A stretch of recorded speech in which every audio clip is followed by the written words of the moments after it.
Welcome to Running It Back, the Lessons Learned from Sports podcast. We're back, baby. We were doing it in person last time. We're now back in our separate independent command stations on either side of the country. Tarlin, welcome back to Running It Back. Thank you. We took a month to recover from seeing each other in person. Yeah, you didn't smell too bad, but Yeah. it's a little comfortable. And that was the end of the day, too. Yeah. Staring deeply into your eyes. It was the end of the day. Sun was a little bright. Yeah. But fantastic to see you. Yeah. Yeah. I made my 20th trip to NYC there for 4 days, and once again, didn't let you know. I always let you know after. Usually you let me know, like, it's like, oh, here I am courtside. I'm like, oh, hey, that's like, Hey, that's like $20 from my house. There was no courtside in K-Town, which is Yeah. amazing. You got to do this. We went to a ping pong hall, normal ping pong, but also they had set up, they were ready for people to play beer pong. So some people call it Beirut. It's a corporate event. So we were just using water, but JVH, shout out to you. We did not leave the table. Took all comers. You held it down for about an hour. Right. Like shooting, throwing a ball into cups. Yeah. On the other side, we did not get pulled into the craziness of flip cup. So that can all happen in the pool. And the best thing, if you ever played beer pong or played in college or growing up, you're often chasing a ball. Yes. That's on the ground. Yes. That you're going to throw into a cup that you're going to have to drink out of. This Correct. pool, just buckets of balls. And you know what they had? People running around picking up balls. So runners. They had runners. Little scoop hoops, little scoop baskets. That's amazing. Yeah. And in the same building in K-Town, if you're on 8, you can ping pong. If you're on 7, you can karaoke. Nice. And then there's a great restaurant downstairs. We didn't eat the restaurant, so I might have shot pool in that building too, because there's a lot of pool halls. Yeah. I just want to make sure I get out of Brooklyn. Although beer pong, my only shot at beer pong, I think, would be. So, are you actually drinking, just not out of the cups? Drink. You just. But you don't have to drink. There's not like the. We're not. It's not. Ball goes in cup. You got to drink. Right. We all have to show up to for sure executive leadership team meeting the next day. Right. So I'm just saying, part of the skill of original beer pong, keeping it together, and or hitting those like fluxy, like, whoa, I'm actually the right level of swerve to correct for whatever mistakes I might have in my shot. So I'm actually shooting a little bit better. Yep. There's that, like, kind of 1 to 3 beer zone where, like, your performance in like pool, bowling, darts, and beer pong, leisure sports, cornhole, like, it's like you want to take the edge off. Get a little bit of the yap going. Not golf. Get a little bit of the swerve on. So I was in New York, and I just want to. Yeah. I had a moment, and it sort of was it stopped me in my tracks, because you get those alerts on your phone. Yeah. I got an alert on the phone that really got me to pause, and it was about Scotty Scheffler. And we normally don't run it back to moments. Right. And I saw that Scotty Scheffler, who I might have, is whenever they have the majors, you pick across 5 tiers, you pick the players you think are going to win. I picked Scheffler to win the Masters, and Scheffler's on my list again. Congrats to the new dad. And I saw that he'd been arrested. Right. Was it an Amber Alert? Did your alert? This the ESPN. I think the whole phone buzzed. We know you have action on Harlan, Scotty. it's Scotty. I need your help. Yes. And in my head, it said, finally got this dude. Yeah. I know he's not that good. And so then I just started thinking back to Thanksgiving 2009. We have Tiger on Ambien getting chased in a golf cart. Right.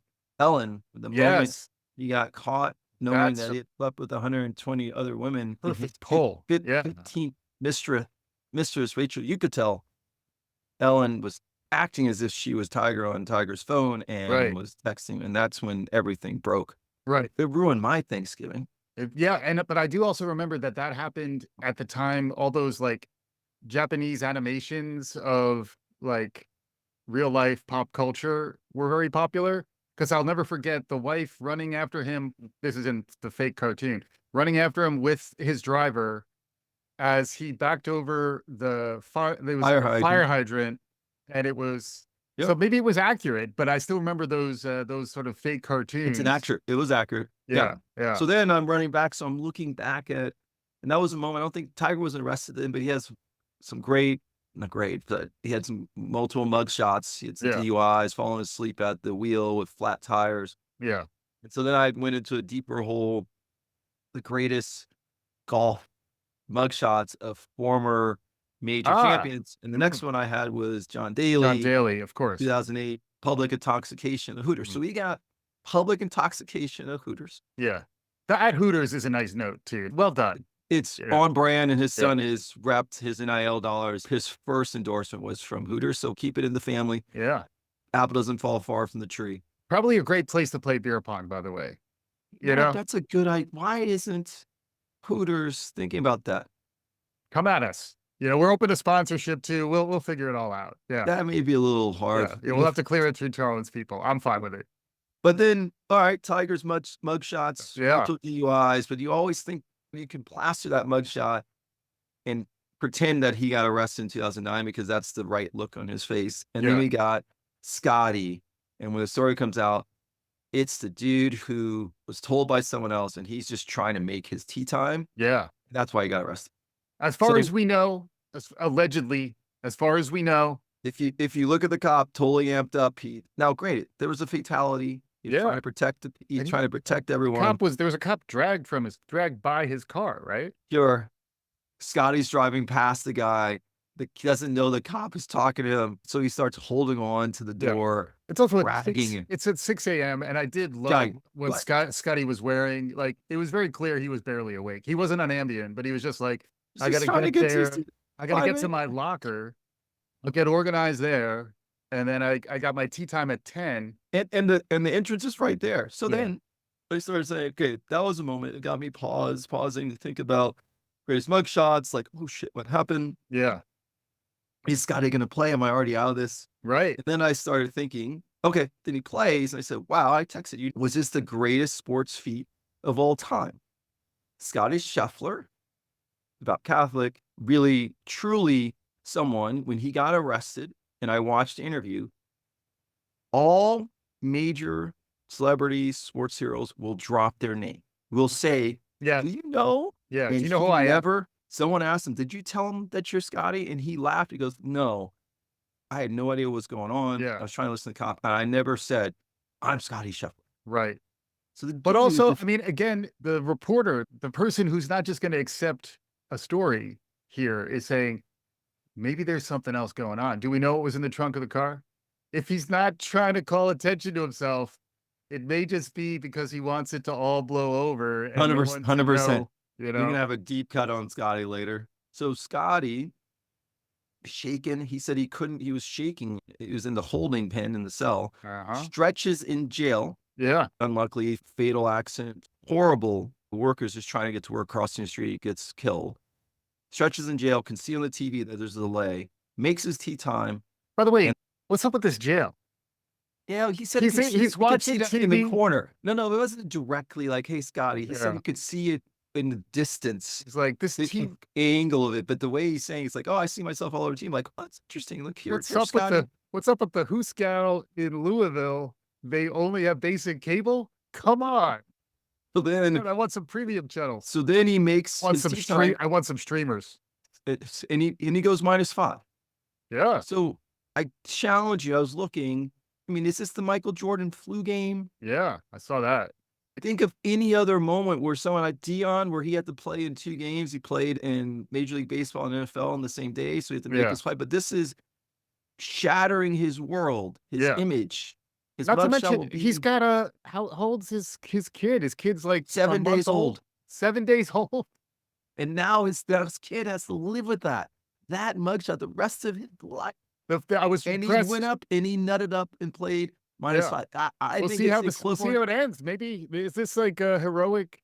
The other great sports feat of all time, and we just had a 10-year anniversary, is when Farrell took the field. Will Ferrell played Yeah. all positions across Mhm. spring training. Friend of the show, Will Ferrell. Yeah. Oh, we hope so. But that to me is an unbelievable athletic feat. So we're gonna put this to me right now sits in the Mount Rushmore. Especially if you can catch, the Xander Schauffele. He's only 3 back. Catch up with him and Marikawa. Morikawa. I like the way you were getting all. I got you to try to pronounce it. Checkmate. That's awesome. You're welcome. Morikawa. Morikawa. Morikawa. Brilliant. Say one more time so it sounds good at the end. I'm not your show phone. So anyways, I'm giving you at a 5 a.m. I'm in an Uber, Yeah. just logging to JFK. By the Yeah. way, last thing before we get into whatever we're going to be talking about today, who knows? The airport hack. You got Gin Pop, which is the regular line. Yeah. You have TSA Pre, which for years I never understood why someone wouldn't pay $80 that can, for 5 years, you can jump the line. Yeah. You have Clear, Yeah. which is an abomination. Clear is the worst Tom process ever. So there's always a line waiting for one person to have you then either use your fingers or eyes to get you through the line, or you have TSA Digital. TSA Digital is now the premium line. It's the fastest way to get through the airport. All right, you heard this here. Yeah. Highly recommend it. You look at the Clear line, you talk to the Clear person, you see the TSA Digital. It is boom, boom, take the picture. Who knows what they're doing with the picture? It's fine. Nothing goes on the internet. It's all your data is safe. So I leave you with that. Scotty's mugshot was on T-shirts by the back nine. Like they were selling them Yeah. outside of the PGA Championship. Yeah. All three. Daly's, the GOATs, Daly, Yeah. Scheffler, Woods. There's got to be a Mount Rushmore. Scheffler's up there, -5. The day he gets arrested. And let's see, shows maybe he up. pulls this crazy thing out. Now we're more interested in the PGA tournament than we would have been otherwise. So there you go. All right. So how are you doing though otherwise? I mean, that was a lot, but like, is there anything else you wanted to share, or are we going to get into our subject du jour? I'm fantastic. I guess I have one more thing to share. Is it okay? Sure. To have time? Please. You know those moments, like, let's probably remember 1998 when Amazon was first had commercials on radio, and you're like, what is this thing, Amazon? And we all wish we had put $2 down, and maybe we wouldn't even be potting. We wouldn't know each other. We'd just be off on our islands. Right. There was 1979 where the NBA, ABA came together and put in the ABA 3-point line. Yeah. Bird, Magic get drafted, and you start to see the ascendancy of the NBA and the rise in popularity. Yeah. Yeah. I want to make sure we're pausing now we're in a similar moment with the WNBA, and we have folks following WNBA players into the game to see what drip they're wearing based on the NBA. For the first time, the WNBA draft was televised. Yeah. We have fans, because they can't get access to the game, taping the game themselves, and people trying to connect to stream, where I did catch myself for 10 minutes streaming the Liberty Fever game just to watch a little bit of Sue and Asku and Brian Stewart and that team and their big three, big four. And just be clear, if you do catch the Liberty Fever, just go immediately to your doctor. There's medication that can be taken for that. They're still working on the vax, but it's a quick, there's some treatments. Yeah. So we also have, obviously there's Caitlin Clark and Angel Reese that have come in, and there's a lot of interest. And that part of it is the rivalry back 2 years ago. Yep. It's not the choke sign. It's in your face sign. I can't even see you. You're not registering on my optic nerve right now. LSU won. It caused a lot of people saying Caitlin did that to folks, and Angel. Yeah. It's not just the now. And Caitlin, Diana Taurasi, the GOAT, called out that Caitlin's going to have some growing pains, which she's having today. Yeah. But everyone, the fan interest will increase this year, but there's more coming. Yeah. Paige Buckers is coming. We have Ozzie Fudd beyond that. Yeah, Juju Watkins on USC. So just pause. A Cameron Brink that's all of a sudden LA Sparks fans. You're saying we're on the brink of something? There it is. He doesn't even practice. Talking about practice? Yeah. I just want us to pause in this moment. Yeah. I'm even on a thread. My buddies and I are talking about, and Askew, by the way, I know she lost to Curry, most considered one of the best shooters out there. Yeah. So we're just watching a moment. If you could buy stock in anything, and we saw that with women's soccer, but this is a moment that we should make sure we'll be looking back at 2024 and saying this is sort of the tipping point for the WNBA. Yeah. And we got the Valkyrie coming. Valkyrie was a nice name. I did like that. Well, Kya. I don't know what a Valkyrie kind of sounds they make, but I got two things on that. One is the Gartner hype cycle is undefeated. So we're right now at the peak of inflated expectations. We're already seeing a little bit of the shine come off the Caitlin apple, although they got the charter planes. So like once you get the charter planes, it's tough I to go. forgot about it. It's over. It's tough to go back. Tough to go back. And then the second thing is we will not achieve true hoops integrity until people will say while shooting, they'll just say Caitlin. Because right now, kids are saying Caitlin Clark. They're like specifying first name, surname. Let me clarify what I'm saying here. It'll just have to, maybe it's just Clark, but I think it'll be like pure, like Caitlin. String music. Bring on the string music.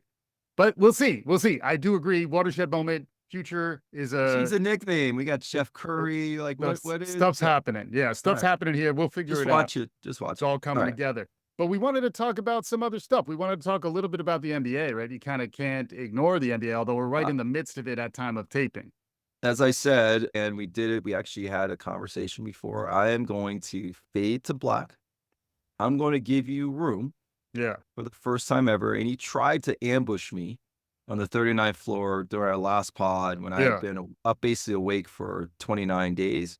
You started sprinkling in either 7 different Knicks references. Yeah. I feel like it's appropriate. Yeah. You want to talk about your 1999 Knicks? No, I think I can talk enough. The Knicks today. Knicks today.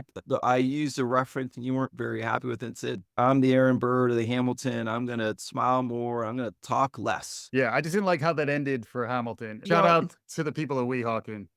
But yes, I agree. And then the Knicks, you can't ignore them right now. And there's a lot of reasons why I think people are loving the Knicks. And this team, led by the Villanova boys, plus Hartenstein and a little Deuce McBride, they are the Cinderella story. They are David to Goliath, although they haven't really played Goliath yet. We'll see if they can dispatch the Pacers. Them playing the Celtics is really David versus Goliath. They got the underdog vibe going, but they got a lot of stuff about how they play. You got to play hurt. You got to play 48 minutes if you need to. Next man up once the injuries hit you. And there's so much that we can learn from them. We were trying to find comps for Jalen Brunson on our last episode where we were? I don't remember that episode. You seemed sedated, but I don't really know what was going on there. But you also weren't as prepped. Now you've had a little bit of time to prep. I realize you are, helping me unearth this story, but from your side, what's top of mind when you think about the Knicks? I'm not done with you. I'm gonna keep because you're in the city. Now you're Brooklyn, so you're not repping the Nets, but you think about that 99 Knicks team. Yeah, the big fella went down, so Ewing's went down, but you've had Randall go down for the year. And I've talked to you about, I think they play better, freer when Randall's not sort of isolating. Yeah. You've lost Mitchell Robinson now, who was lost for parts of the year, which gave Hartenstein a chance to really play, by the way. It's Hartenstein? Yes. Sorry. I'm not going to say his name again. You had OG Anunoby, who great trade, the February trade deadline, who when he plays, you guys are 31-5, and now he's out. Well, I mean, the number one ability is availability. Yeah. And then you have guys, the Nova Knicks, DiVincenzo, I can't see people's names. That was pretty good. Thank you. I'm going to really be proud of myself a little bit later. Brunson and Hart, who's playing, I don't even know what position he plays. Swiss Army knife, plays 48 minutes and never leaves the court. And he's, 6'5"? Rebounding at 6'4", 18 rebounds. So I'm just trying to you always bring up the 99 Knicks. We had a show on them, but talk to me about the vibe in the city. Are people really embracing this team? Because it is all grit, all heart. Right. It is. I want to talk a little bit about the big three. This is not a big three team, yet they keep competing. Yeah. Well, I think that's it. Is all of New York, the Big Apple, embracing this team?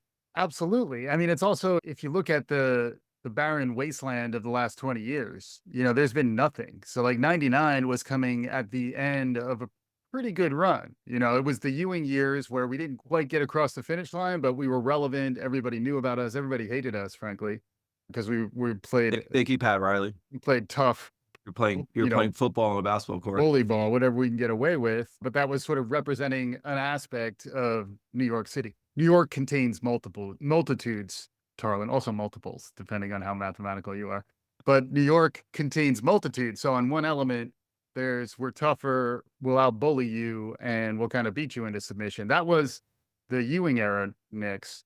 By the time Ewing went down, they were freed up in this new model. Latrell Sprewell, Allen Houston, Camby could run the court, a different style of basketball, and something that was kind of like a breath of fresh air. And then they were underdogs. And when New York can be a lovable underdog, shout out to the real GOAT, Eli Manning. When New York can be a real underdog and shock the world, it is truly the best sports story that we can embrace. Because you have Can you enough. be considered an underdog if you have a Heisman Trophy winner on your team? Charlie Ward? Absolutely. Shout out to Charlie. We might be able to book Charlie on the show. I don't know what's going on in his life. You know, he was the Heisman Trophy winner, and he made arguably the right decision, I think, to become a serviceable NBA player from 100%, 100%. as opposed to struggling. Probably walking around. He has his mental faculties. But yeah. I love the underdog. So when the Lakers went down, it's funny on WhatsApp. Yeah, but we have a WhatsApp thread with my buddies in the fantasy league. And there's all these sub threads. We have a literary thread talking about books. Nice. There's a Knicks thread, which that's for one moment because of my hoops fan. I was invited to the Knicks thread, and someone goes, "Why is Tarlin in this thread?" And they deleted me. So I know on the Knicks thread they're going nuts. Yeah. The moment the Lakers went down, we would match up well with everyone else in the Western Conference. Yeah.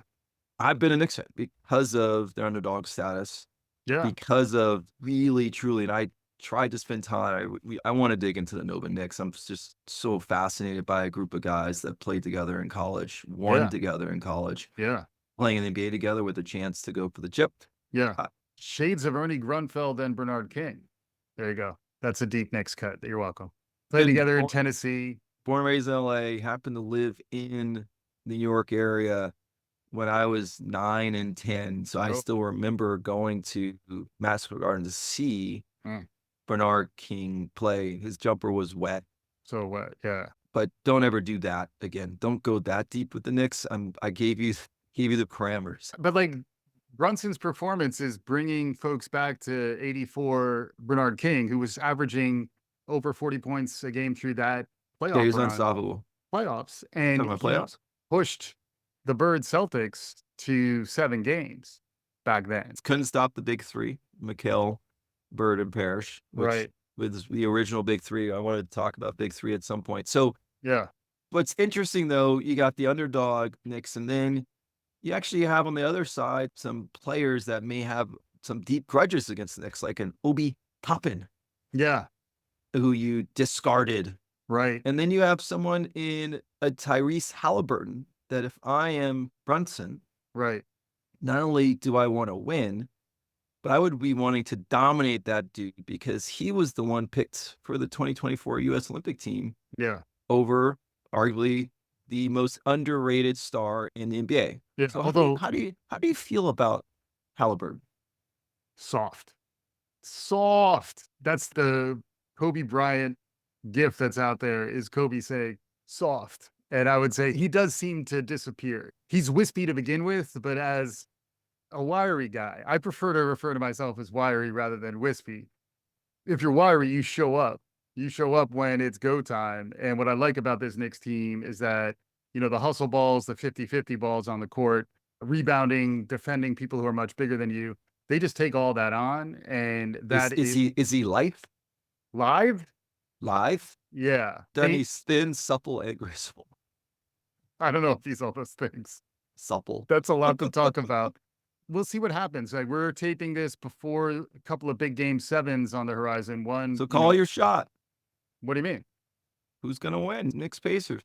I'm assuming the Knicks are going to gut it out, assuming Josh Hart can actually play. Even if he doesn't play, I still think they might beat him. But I feel like assuming Hart is relatively healthy tomorrow and Brunson does look like he's getting better, I imagine the Garden, there's nothing like when the Mecca is lit up like it's lit up. And getting back to your first question, I don't think we've ever really seen it at this level, because when they first emerged. The 90s Knicks kind of came together. It took a little while to build. Ewing took, 4 or 5 years in the league before he started to really elevate to the next level. And then throughout the 90s, it was an exciting place to be, but it wasn't where Jordan was. So never quite reached the heights. We wound up losing in 99.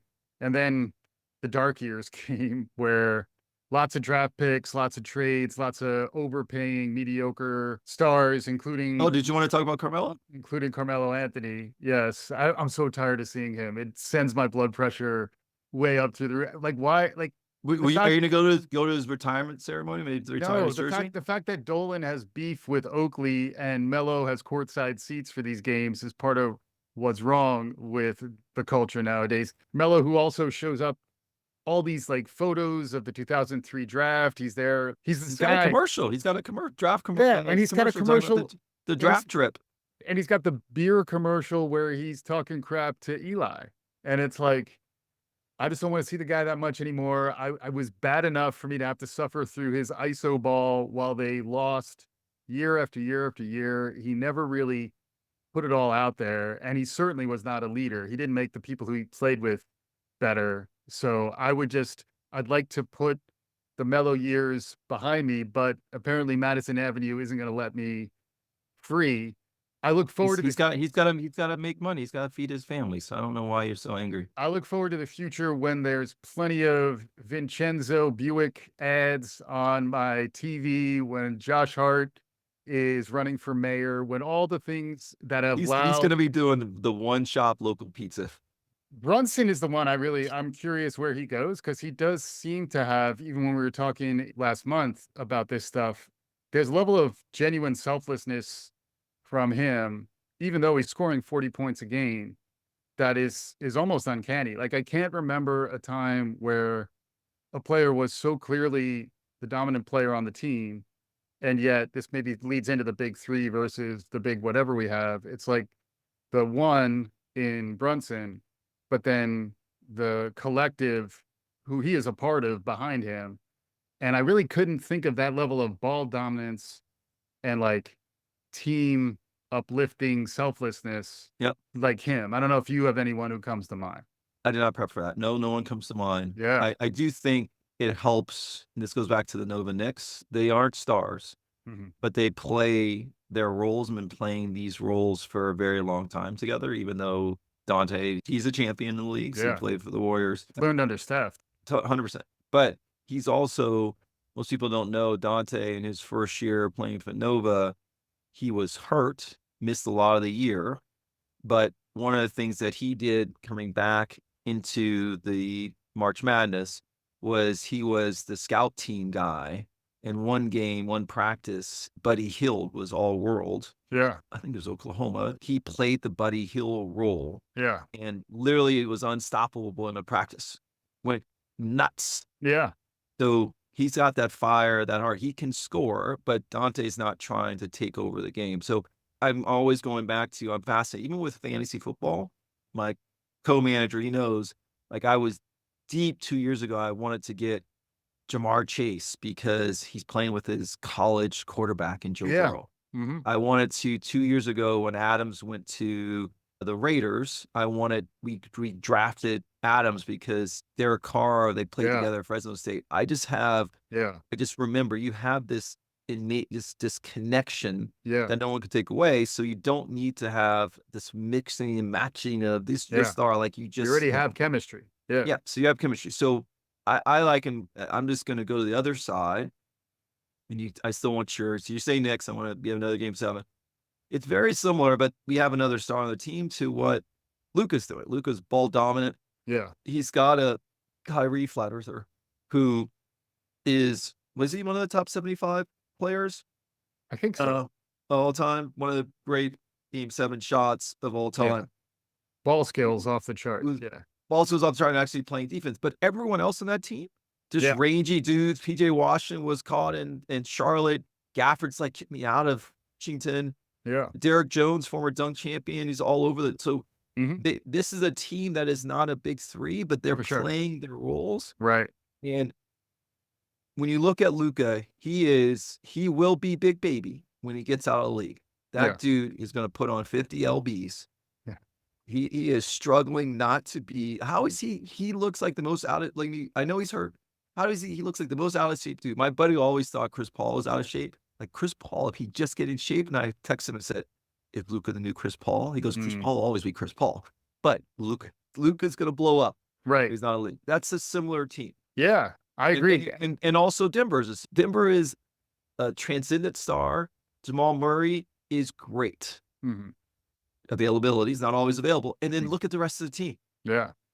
But they have a system and they move the ball too. I mean, that's why I would say, like, I think the Knicks and Denver remind me of each other in that they do have a system. It's just they're the opposite systems where the one is much more, Yep. point guard dominant, Sure. and then, movement and some pick action or whatever. But the other side is more just a true basketball savant, distributing the ball, moving the ball, and then they have the right role players in the other spots. The Knicks are playing over their head. I'd say the difference between the Knicks and Dallas, from my perspective, is that Dallas, Luca, Kyrie, they suffer from affluenza. Like, they kind of had it given to them their whole life. There's no sense of having to achieve something. And I feel like people who've had too much given to them sometimes don't have the grit, the get after itness. Same problem with Melo, where like they're not hungry enough and they don't know what it's like to actually fight for something because everything's been kind of given to them. You could argue Well, the same. give it to them. Luca's entire career, he's been the golden boy coming at it. I mean, like, granted, he started early, but like, Because he was the man. look at his style of play, though. I mean, we may just see this differently. We I do. I would view Luca as soft. Yeah, the Halliburton soft. I'd say the soft Just because Luka complains after every play, you think that's being the soft? soft teams right now are clearly Dallas and Indeed. Indiana, and the grittier teams. We'll see how they finish. I don't Where know. where did where did the Timberwolves fall in that? Timberwolves, I think if Conley's healthy, they can maybe hang, but they're going up against the champion, and there's no. So you're taking the Nuggets in game 7. Yeah, I mean, I think the home teams are probably gonna close these series out, but you never know. I mean, they've been really surprising and also like non-competitive. Mixed series started close, but lately it's been blowouts either way. And then the entire series with Denver and Minnesota has been whichever team wins, the other team is just shut down completely. Let's just take this game off. You never know. I mean, that's kind of what I thought Brunson did on Mother's Day. Like, I definitely thought he was ready for the game Tuesday night because he didn't go too hard. He actually finally got a little bit of reasonable rest. Yeah. And that's the other thing that's come up. I know we're close to time here, but the other thing that's come up is playing time and how many minutes, and is Tibbs running these guys into the ground. They keep getting hurt. You got to play hurt. There's no one else in the court. I'm hard on Tibbs, but he's got no other guys to play. Yeah. I think sort of wrapping up our NBA gets us quickly to our last segment is we're looking at a bunch of teams that have not manufactured the big three. Some will say, oh, they traded for Gobert to put with Towns, and Gobert Yeah. is the reigning defensive player of the year, and Towns is the greatest. He claims the greatest big man 3-point shooter. Yeah. And no one knew Anthony Edwards because the Warriors had a chance to draft Anthony Edwards. Yeah. Knew that he'd be who he is right now. Right. But none of them. Yeah, you can also say the Celtics have a big three. If it's a Tatum, Jalen Brown still can't dribble his left hand. Drew Holiday, defensive player, but that's not the traditional big three. Derek White, they're just Stevens has put together. You can find 3 players on a team and call them their big three. Sure, you're going to say Lou Dort, Shea Gilgeous-Alexander, Holmgren looks a little bit like Lurch. Dude, that guy is he light? He's wispy. Yeah. Is he wispy? Yeah. So, not supple though. So, it's interesting then that we still have teams, and maybe it's new owners still looking at manufacturing the big three. Durant, Bill, and Booker, disaster. Yes. Durant, Kyrie, Harden, disaster. Wow, there's one person that's also often in this mix. I look back at the big three. Back in the day, we had Bird, Parrish, McHale. That was really not necessarily manufactured at all. Mhm. Magic, Worthy, and Kareem. We had the Jordan, Pippen, Rodman in the 90s. We But it was had Jordan, Pippen, and one. Yeah. Sure, but Rodman, he's an Hall of Famer. So in Yeah. that second run, when they three-peated, those were the guys. Yeah. You had Duncan, Ginobili, and Parker, and then it was LeBron. In Mm. terms of LeBron ruining the NBA, they won twice, but bringing Bosh, Wade, and James together, So you're that telling me was it's not 3, not 4, but 2. That's how many they exactly. won. Yeah. So anyways, you're still looking at having teams, and Budenholzer is super excited to go coach that Suns team. Durant never happy. Beal, most people are now realizing he is not all world and Yeah. can't get his shot off. And Booker's a dominant player, but it's just a weird setup. The Yeah. Lakers are still going to chase another star.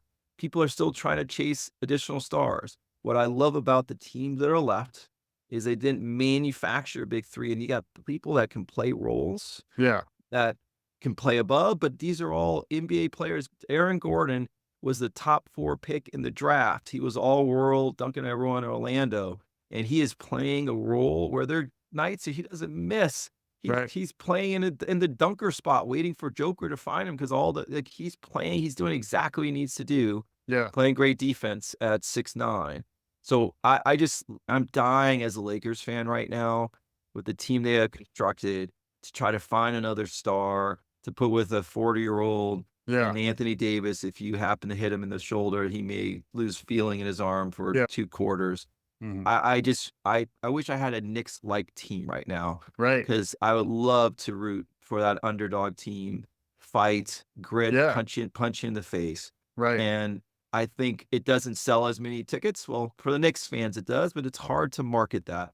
So Right. there's a juxtaposition between what's marketable and sort of as a fan, a sports fan, the type of team I want to root for. So Yeah. Yeah. Yeah. dragging in the big three, I'm dragging in Durant, Right. who the only big three that worked was the Curry, Thompson, Durant big three, but also Green was there. So it was not a three-headed monster. You had people on the roster to keep everyone together. Yeah. And it was also going into the system that was already a system. So it just let Durant be his thing. When you manufacture teams that don't have any chemistry, that don't have the Nova Knicks type chemistry, it doesn't work as well for me. And I Yeah. just think it's always a recipe for disaster.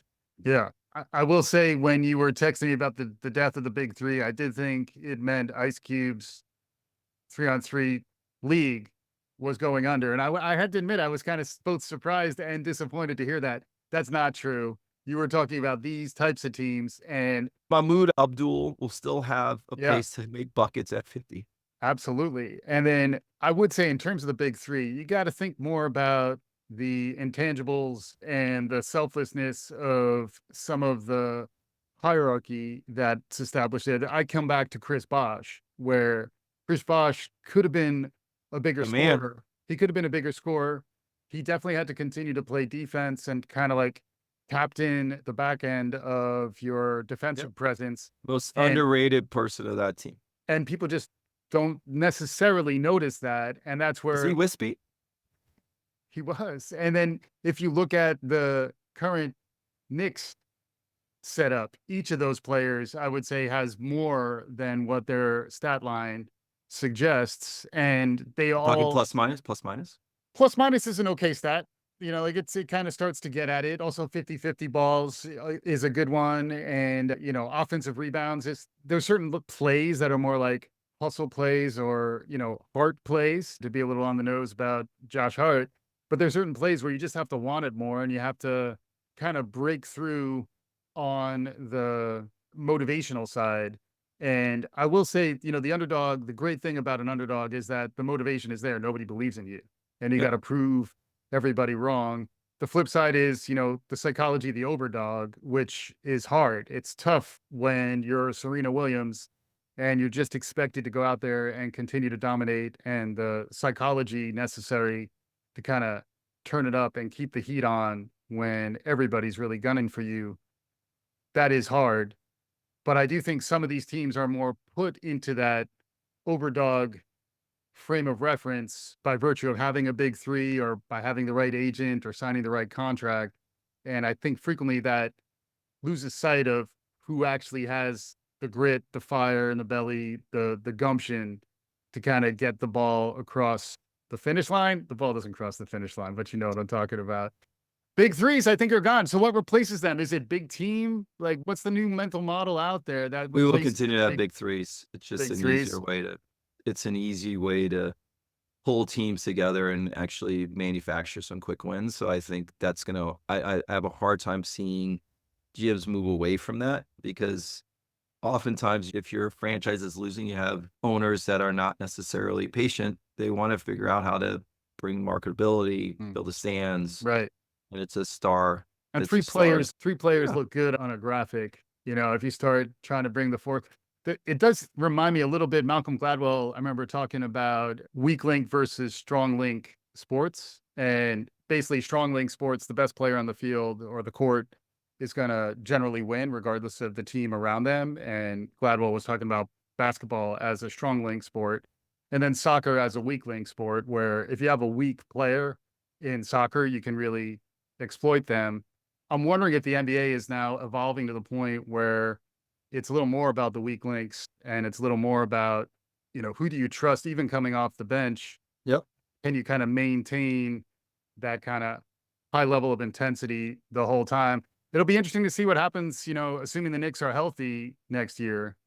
You know, I'm not saying next year already, but the writing is Hey, kind of on I'm the giving wall. you I get this is a full pod to Yeah. talk about the Knicks. Yeah. I'm be back crapping all over them next year. So just let's not Yeah. get ahead of ourselves. So want to close. This is Yeah. coming from two underdogs. No Yeah. one thought that Mike Palmer, way back in the day, when Yeah. he had a crazy idea Yeah. about launching trending in education, that there would be a thing Yeah. that you would be close to producing and being the voice on 1,000 pods. We will Yeah. definitely celebrate that. Yeah. And so for us, I think we are often thinking about the underdogs. I want to leave you, and we often like to connect sports to just life and what's happening to all our fans. Yeah. And I need you to read another underdog story. I'm going to be pimping Red Helicopter.